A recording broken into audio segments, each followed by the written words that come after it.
യോഗം എനിക്കായി തന്നു നീ സരളേ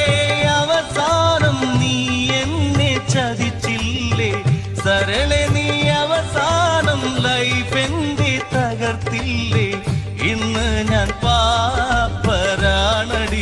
പുല്ലേ എന്നും ഞാൻ ഷാപ്പിലാണ് രണ്ടെണ്ണം അടിക്കാതെ ഡെയിലി ഞാൻ ഉറങ്ങൂല അതിനുള്ള യോഗം എനിക്കായി തന്നു നീ സരളേ അവസാനം നീ എന്നെ ചതിച്ചില്ലേ സരളെ നീ അവസാനം ലൈഫ് എന്റെ തകർത്തില്ലേ ഇന്ന് ഞാൻ പാപ്പരാണടി പുല്ലേ എന്നും ഞാൻ ഷാപ്പിലാണ് രണ്ടെണ്ണം അടിക്കാതെ ഡെയിലി